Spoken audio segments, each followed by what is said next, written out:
To delete Telegram account, click on three lines, go to the settings, scroll down, click on Telegram FAQ, scroll down. In your account, click on delete your Telegram account, click on deactivation page.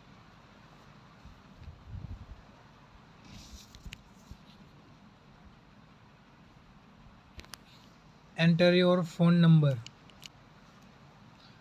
enter the confirmation code. The confirmation code was come in your Telegram account.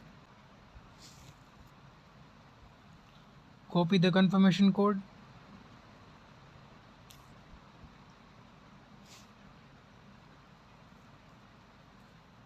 click on sign in. Now click on delete account. Now press delete my account and click on yes, delete my account. That's it. Your account will be deleted permanently.